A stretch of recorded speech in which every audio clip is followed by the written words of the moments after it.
Esto fue así, les cuento más o menos cómo viene la mano. Habíamos participado en una jam. El objetivo de la jam, que si más o menos entienden, siempre las jam tienen una premisa, ¿no? El objetivo, digamos, la temática con la que se va a hacer la jam, siempre está definida por la gente que la organiza. La idea era hacer juegos para gente que tuviera algún tipo de discapacidad. Entonces, a nosotros se nos ocurrió hacer un juego tipo el dinosaurio de Google, que Verónica es el que estuvimos viendo el taller pasado, y adaptarlo como para que lo pudiera jugar alguien que es no vidente. El juego quedó así. A ver. Corre hormiga corre. Pulsa la mitad derecha de la pantalla para seleccionar entre las opciones disponibles. ¿Escuchan el audio ustedes del Pulsa la juego? mitad izquierda para entrar en la opción seleccionada. Sí, sí, El se objetivo del juego es esquivar a los Bárbaro. enemigos que aparecen en el camino mientras corres. Puedes guiarte por el sonido que hacen al acercarse. Al jugar, pulsa la mitad izquierda de la pantalla táctil o la tecla espacio del teclado para saltar a los enemigos que vienen corriendo. Pulsa la mitad derecha de la pantalla táctil o la tecla derecha del cursor para deslizarte por abajo cuando escuches el aleteo del abejorro. Selecciona la opción Jugar para empezar la partida. Mucha suerte. Bueno, esto siempre lo primero que tienen que pensar cuando van a hacer un juego es qué es lo que quieren transmitir, a quién le están dando el mensaje. Acuérdense que siempre los juegos dan algún tipo de mensaje, ¿no? Aunque no sea algo muy claro, a veces con el aspecto visual o con la música o con la temática, siempre se está transmitiendo algo. En este caso es un juego que está adaptado para personas no videntes y arranca explicando cómo usarlo desde un teléfono celular con pantalla táctil o desde el teclado común. Tiene el menú de inicio, bueno, tiene unas animaciones porque la idea es que lo pueda jugar tanto una persona que ve y una persona que no ve. Jugar.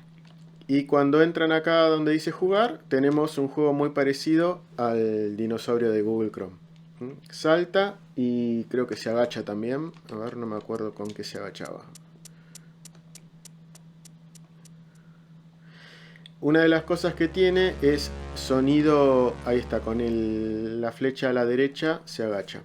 Una de las cosas que tiene es que justamente al estar adaptado para no videntes tiene sonido en dos dimensiones. Entonces, a medida que los enemigos se van acercando, uno se da cuenta que tan cerca están, aunque no vea la pantalla. Y además, como hacen distinto sonido cada enemigo, uno sabe si se tiene que agachar o tiene que saltarlo.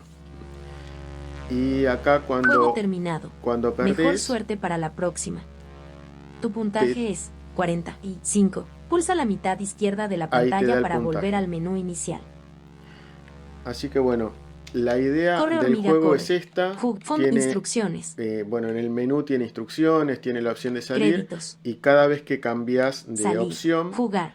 te dice cuál es. Cosa de que si hay alguien que no está viendo la pantalla, que pueda saber de cuál es la opción que tiene seleccionada. Bueno, este fue el resultado, pero para llegar a esto tuvimos que pasar por varios pasos, ¿no? También tuvimos que hacer las voces elegimos hacerlas con un programa, con una IA que había en esa época, no era muy avanzada, pero sonaba bastante bien. Y este es el GDD que armamos con respecto a eso.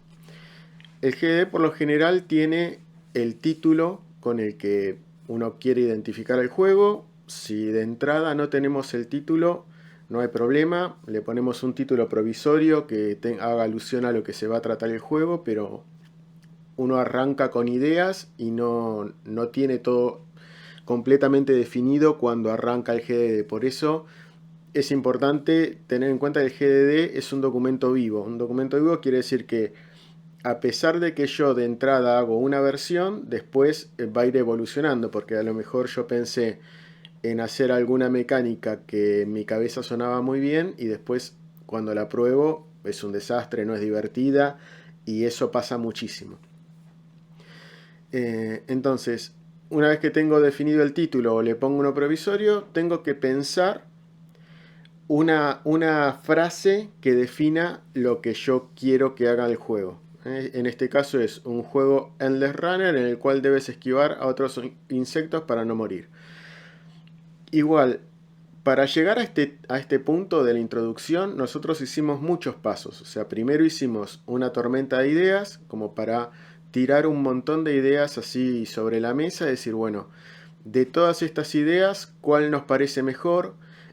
¿Cuál directamente descartamos? Y entre las ideas que nos parecían mejor, decidimos esta. Y siempre se trata de hacer como tener en mente un tipo de juego que nosotros conozcamos. O sea, es muy difícil hacer un juego completamente nuevo y completamente original. Existen, pero son la mínima cantidad. Y aunque sean muy originales, generalmente están basados en quizás movimientos de otro. Por ejemplo, está el The Witness, que es un juego muy bueno de que hay que recorrer una isla y ir resolviendo puzzles. Y bueno, por más que ese juego es muy original, el movimiento de un FPS lo tiene, digamos. O sea, siempre se basa en algo conocido. Y lo que suele pasar también es que las ideas demasiado originales no terminan de pegar. Entonces cuando uno piensa en un juego, más allá de pensar en qué es lo que quiere que el juego tenga y qué mecánicas tiene, generalmente toma un juego de referencia y dice, bueno, mi juego va a ser como esto, pero con una vueltita de rosca más. Porque no tiene sentido hacer un juego de plataformas más, porque ya hay millones. Pero si encuentro la forma de que, no sé, por ejemplo, mi personaje no pueda atacar y solamente pueda esquivar, y para matar a los enemigos o para deshacerse de los enemigos tiene que usar las trampas que hay en el escenario. Ahí yo estoy teniendo un juego bastante estándar, pero con una vuelta de rosca que lo hace distinto. Si los juegos no van a tener una vuelta de rosca, por lo general no vale la pena dedicarse a eso. O sea, tienen que hacer algo distinto, si no, no tiene sentido. Esto tiene una excepción, y la excepción es que cuando ustedes recién empiezan, no pueden arrancar diciendo voy a hacer un juego y voy a, eh, no sé, voy a hacer el nuevo Doom. ¿Por qué? Porque no tienen ni idea del tiempo que lleva hacer eso, ni de las mecánicas que lleva, ni qué hace divertido al Doom. Si quieren hacer eso, es como si yo les digo, bueno, ¿cuánto tiempo van a tardar en llegar caminando hasta Mar del Plata? Y si nunca caminaron, no tienen idea ni a qué velocidad ustedes caminan. Bueno, ya estábamos viendo entonces el tema de la idea, el tema de la vuelta de tuerca para que sea distinto y no hacer un juego más que hay miles iguales. Y les estaba diciendo que la excepción a esta regla sería cuando ustedes recién están empezando. ¿Por qué?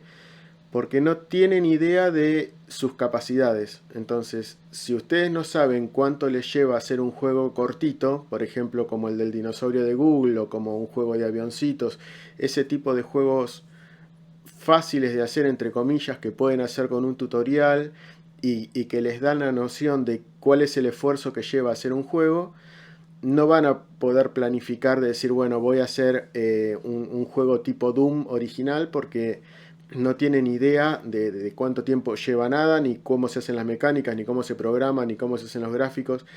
Entonces, en esos casos yo sí recomiendo arrancar copiando un juego que ya existe, un juego simple que no les lleve mucho tiempo, y entonces ahí lo primero que dicen es, bueno, si este juego me llevó 20 días hacerlo y siguiendo tutoriales y entendiendo cómo funcionaba y todo eso, mis habilidades son estas. Y ahí también ustedes reconocen que también están programando, que también están haciendo los gráficos, que también están haciendo los sonidos. Y bueno, ya tienen una referencia y solo se van a dar cuenta de qué es lo que ustedes pueden hacer y qué es lo que no. Porque el error más común, que lo digo siempre, es tratar de hacer un juego demasiado ambicioso como primer juego. Así que bueno, en ese caso sí, les diría arranquen copiando otros juegos y después mientras están copiando esos juegos, traten de ver qué es lo que les gusta de ese juego, qué lo hace interesante, o sea, mirarlo desde un punto de vista medio detectivesco, ¿no? De entender por qué el juego hace lo que hace, dónde tengo aumentos de dificultad, dónde tengo un enemigo nuevo, dónde tengo cosas que varían estéticamente como para que yo no me aburra y lo siga jugando. Todas esas cosas son importantes de verlas, o sea, de jugarlas, pero con otro enfoque, con enfoque de estoy aprendiendo, no de me estoy divirtiendo solamente, ¿sí? Arranquen copiando juegos y una vez que ya ustedes dominan más o menos las herramientas, ahí es donde tienen que poder estimar con un poco más de exactitud qué es lo que les va a costar hacer un juego a lo mejor o que no hicieron antes, o combinando distintas no sé, mecánicas o historias o cosas que sacaron de otros juegos. El tema es no cebarse, porque ese es el error más común de irse de mambo con el con el scope y que después no lo lleguen a hacer y bueno, terminan dejando todo. Bueno, entonces, este es el documento que les mostré antes, el de Corre Hormiga Corre. Y una vez que tienen la idea definida, que ya hicieron el brainstorming, lo que tienen que hacer es separar qué es lo que sirve de lo que no. Una cosa que una vez me habían enseñado muy importante del brainstorming es que como que no hay ideas malas. Uno tiene que tirar todo lo que se le ocurra. ¿Por qué? Porque si hay una idea que a nosotros nos parece ridícula, pero no la anotamos y la dejamos en la cabeza, es como que esa idea no le deja lugar a otras ideas que van fluyendo cuando ya se fueron todas las ideas que parecen tontas. Así que en ese sentido es un poco más de hoja, anoten.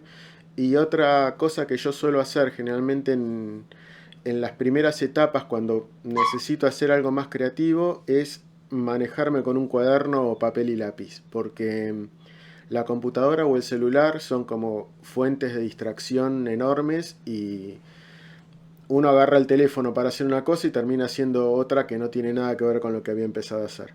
Así que si ustedes quieren creatividad, anoten en un papel y de última en la computadora juegan a lo que tienen que jugar mientras lo prueban, pero no, de entrada por lo menos no arrancar con eso de prender la compu y después terminar haciendo cualquier otra cosa. Listo, acá tengo un par de cosas anotadas para no olvidarme. Bueno, les voy a mostrar este diagramita, se los voy a mostrar por la cámara porque no hice a tiempo a pasarlo en limpio. Pero a ver si sale. Ahí se ve. Esto tiene 3 círculos. Si lo que ustedes quieren hacer es para ustedes, se pueden arreglar con 2 círculos. Y uno dice, lo que querés hacer, el primer círculo, que es lo que yo tengo ganas, y el segundo círculo es lo que yo puedo hacer, que es lo que les decía antes, ¿no? Si yo no tengo idea de qué habilidades tengo, bueno, primero necesito conocer mis habilidades y después me fijo qué es lo que puedo hacer y lo que no. Y como tercer pata, o sea, como tercer círculo, lo que tengo que ver es si mi juego lo quiero hacer para vender, tengo que saber qué es lo que quiere la persona a la que yo se lo voy a vender. O sea, lo que se llama mi público objetivo. En el caso que... sí, Alejandro, después te mando la grabación. No hay problema. Ah, ya se fue. Si lo que yo quiero hacer o lo que yo tengo intención de hacer, quiero ganar plata con eso, lo que sea, entonces no es tan importante lo que a mí me gusta, sino lo que le gusta a la gente que yo tengo como mi público objetivo, ¿no? En el caso que les mostré antes era para personas no videntes. Entonces, si yo hago un juego muy bueno, pero las personas no lo pueden usar porque son no videntes, no tiene sentido. Entonces, por un lado tengo que pensar en esa persona, qué es lo que le gusta, qué es lo que le puede hacer, si tiene alguna limitación. Digamos, hay gente que no es no vidente, pero tiene problemas para ver algunos colores, o sea, es daltónico. Entonces, ahí también tengo que tenerlo en cuenta, porque la paleta de colores que yo uso tiene que ser distinta. El tema de los videojuegos es un lenguaje como un medio más para comunicarse con la gente. Entonces, todo lo que nosotros hagamos tiene una llegada en el otro y un efecto en el otro. Los colores tienen efecto, el lenguaje, la música, todo. Entonces, hay que cuidar todos esos detalles para que el mensaje que yo quiera dar se reciba con esa misma intención, ¿no? Si yo estoy haciendo un juego, no sé, de un tema triste, no sé, pongamos, chicos que los adoptan porque se murieron los padres, capaz que es Debe medio ser. chocante que lo hacerlo con colores súper alegres como el que tenías vos, por ejemplo. Entonces, tiene que estar todo alrededor de el, el tema, la historia, lo que quiero transmitir, cómo quiero que la otra persona se sienta. Todo lo que yo hago genera emociones en los jugadores. Bueno, Excelente, te felicito, Facundo. Muy bueno. Está bien, está bueno. Siempre antes de agregarle cosas, lo que tenés que preguntarte es, ¿lo que estoy agregando suma o es solo un tema estético? O, digamos, tenés que responderte si eso dale. es algo que ayuda a la jugabilidad, porque viste, hay juegos que tratan de hacer muchas cosas y después como que no terminás usando la mitad de las cosas. Tenés que justificar cada decisión de diseño que vos tomes, en medio como que tenés que justificártela a vos mismo y después al Sí, jugador. y eso hago. Sí. Perfecto, perfecto, excelente. Acá estamos de vuelta. Entonces, una vez que tenemos la idea definida, o sea, en realidad cuando uno va a hacer un juego tiene eh, cuatro etapas, ¿no? Tiene una planificación en la que tiene algunos pasos como los que estuvimos viendo recién, el definir la idea, analizar el mercado, investigar otros juegos que estén en ese mercado o que sean más o menos similares a lo que yo quiero hacer.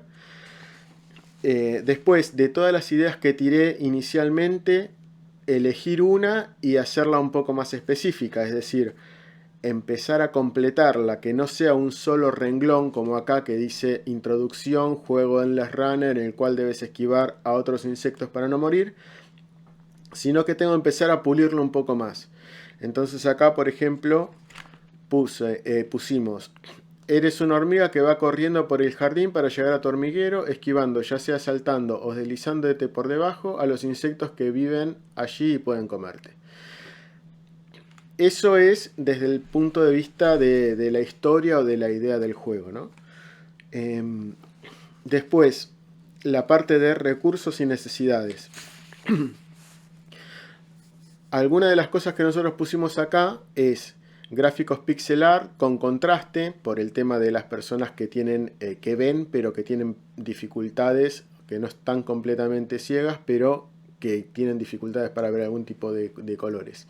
Guía sonoro y texto para que lo puedan jugar tanto personas con visión y audición como aquellos que no la tienen. Jugable con dos teclas o el mouse con la parte derecha e izquierda de la pantalla de dispositivos con entrada táctil. Esto también es importante, el tema de definir cuáles son los dispositivos o las plataformas en los que mi juego va a correr.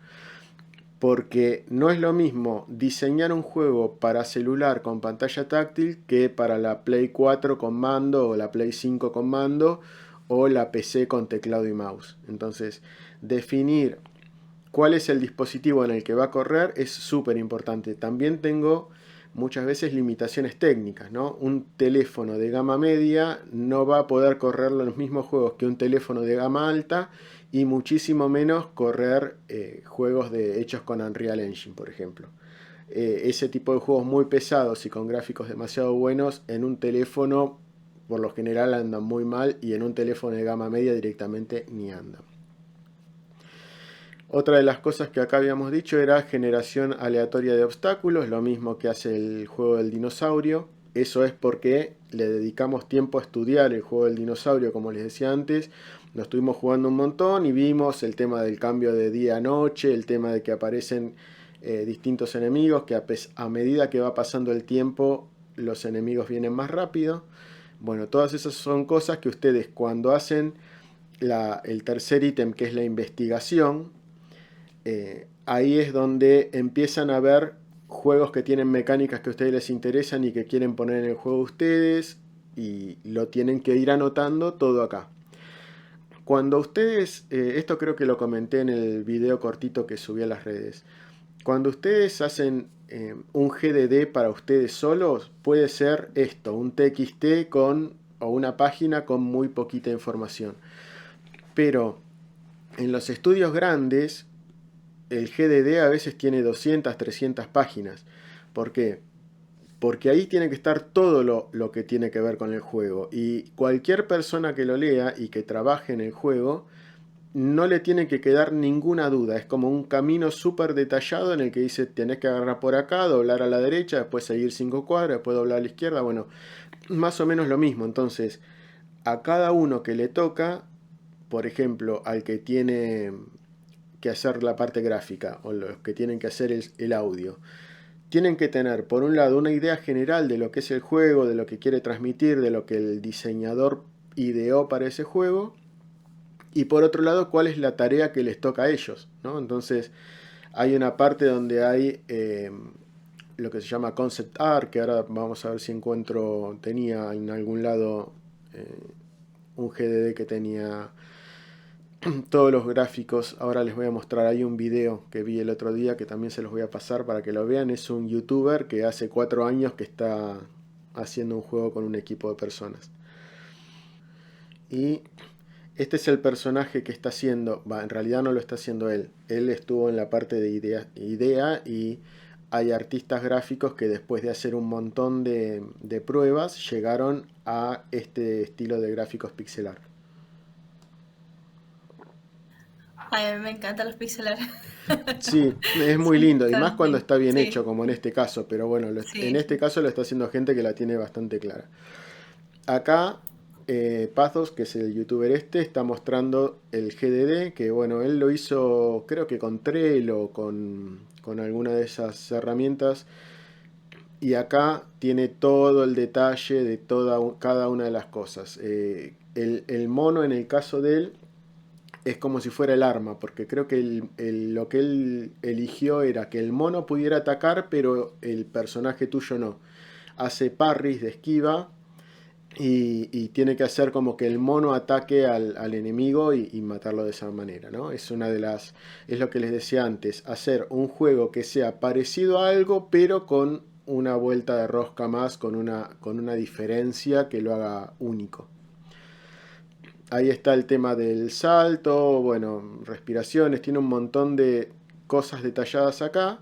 Y un poco más adelante muestra cómo arrancó. Esto es los concept art, que son los primeros dibujos que se van haciendo al principio. Ahí tenía, bueno, el tema del mono, después cómo empezó a tomar referencias, que ese es otro tema muy importante. Una vez que uno tiene algunas ideas del tipo de juego que quiere ser y todo eso, después lo que hay que empezar a hacer es fijarme qué me gusta de otros juegos que se puedan incluir en mi juego, ya sea el estilo gráfico, el estilo, no sé, si es un juego que hace chistes todo el tiempo, bueno, ¿da para meter ese tipo de cosas en mi juego o no? O mi juego va a ser solo de acción y no va a tener textos, no va a tener historia, bueno, son todas cosas que a medida que voy pensando y puliendo la idea, las voy definiendo y las voy como aprolijando en mi cabeza y en el GDD, ¿no? Acá sigue mostrando, bueno, está mirando cómo son los ataques en algunos juegos, paletas de colores, estilos artísticos. Estos son todos pixel art, por ejemplo. Acá muestra cómo arrancaron haciendo los personajes, que de entrada los estaban haciendo con estos, digamos, con dibujo convencional, no lo estaban haciendo pixel art, y después, a medida de que fue pasando distintas etapas, le fueron, no sé, agregando barba, sacando barba, acá le ponían un gorro que le tapaba la cabeza, bueno, después todos los concept art del mono, todas lo que serían las distintas poses, las cosas que puede hacer, y bueno, acá un poco más de avance. Acá ya empezaron a hacer todos los gráficos en pixel art, pero todavía no tenían la barba y todo eso. La barba se la terminaron poniendo porque el tipo Pathos tiene barba y quería medio como verse reflejado. No fue muy completa el reflejo porque acá le pusieron pelo y él claramente no tiene, es de mi bando. Así que en ese sentido se tomaron alguna libertad. Bueno, acá tenemos acá creo que estaba mostrando un par de cosas más. Acá estuvieron haciendo cosas de las animaciones, ¿ves? Ya empezaron a hacer animaciones. Eso se puede llegar a hacer cuando uno ya tiene más definido el personaje y todo eso. Porque a este punto, ponerse a animar un personaje que después van a descartar, como les pasó a ellos, fíjense que no es pixel art. O sea que esto básicamente lo hicieron al divino botón, porque después lo descartaron. Hay un tema importante con respecto a no solo a los videojuegos, sino también en cualquier proyecto informático, ¿no? Que un cambio que es muy barato de hacer en la primera etapa, cuando yo estoy ideando las cosas, cambiar de ideas es muy barato, o sea, lo puedo hacer prácticamente con costo cero. Pero cuando ya voy por la mitad del proyecto, si yo ya tengo hecho los gráficos, tengo hecho no sé, las mecánicas, tengo hecho un prototipo, tengo un montón de cosas hechas, y se me ocurre cambiar algo, me sale carísimo. En el caso que les estaba diciendo recién, es lo mismo. O sea, esta gente había arrancado a hacer arte convencional, tipo dibujo animado. Y después cambiaron en pixel art y es muy poco lo que vos podés reutilizar. Pero el pixel art bien hecho no es una cosa que lo copias y lo pegás, sino que tiene un montón de retoques en cada uno de los píxeles para que quede bien, más que nada en los detalles. Entonces, si definieron una cosa al principio y después la quieren cambiar, tienen que evaluar el costo que eso va a tener en todo, ¿no? Porque no solamente es un tema de dinero, sino que también es un tema de tiempo. Más que nada cuando ustedes arrancan y hacen todo, ¿no? Van a hacer la música, van a hacer los gráficos, la idea, la programación, todo. Y todo tiene un costo. Entonces, o lo pagan en plata o lo pagan en tiempo. Cuanto antes lo corrijan o antes lo definan bien, más barato les sale. Tengan en cuenta que cualquier videojuego necesita recursos para crearse, como les dije recién, tiempo, horas de trabajo, gente que trabaje, o sea, un montón de recursos que ustedes van a necesitar para llevar adelante ese juego, que quizás si el juego es fácil son todos ustedes, pero si no lo dimensionan bien, no lo van a llegar a terminar. Si yo necesito, no sé, 200 horas para hacer un juego y yo contrato 3 personas, lo hacemos en un cuarto del tiempo, porque cada uno hace una parte, ¿no? Por eso los juegos grandes tienen cientos de personas laburando, porque justamente lo que hacen es poder hacer un juego que llevaría 100 años para hacerlo una sola persona y lo hacen en 2, 3, 5. Ya nos falta bastante poco en realidad, porque Dale. en realidad lo que tenemos que hacer es terminar de pasar todas las cosas que estuvimos hablando hasta ahora, el tema de las ideas, armar el concept art, hacer una recopilación de gráficos. Acá nosotros hicimos hicimos poca recopilación de información porque el juego era súper simple. Pero si yo quisiera mezclar estilos y todo eso, tengo que ir recopilando en este documento también todas las cosas en las que yo me estuve inspirando, ¿sí? Está bien. Esto es la audiencia a la que le vamos a tener como target de nuestro juego. No tenía mucho... No es algo que impida que cualquiera juegue, porque la verdad que el juego es súper simple. Podríamos haber puesto de 3 años acá, que los nenes ahora también lo saben usar. Y el tema de los géneros. Cuando uno empieza a definir las ideas y ve qué juegos me gustan, tengo que investigar, decir, bueno, ¿de qué género es este juego? ¿Es de plataformas? ¿Es de acciones? ¿De aventuras? No sé. Y empezar a investigar un poco qué tanto éxito tienen ese tipo de juegos, los que tuvieron éxito, por qué tuvieron éxito, ¿no? cada género siempre hay uno que la rompe, no sé, el Mario en plataformas o sé, el Doom en los de First Person Shooter. Entonces, empezar a ver qué es lo que hicieron que ese juego sea un éxito y darle la vuelta de rosca. Dale. Buenísimo. Bueno, y nada, después se pasa todo esto a un documento y ya está. Pero lo más importante del GDD, más allá del documento, es que me obliga a dejar todas las ideas claras.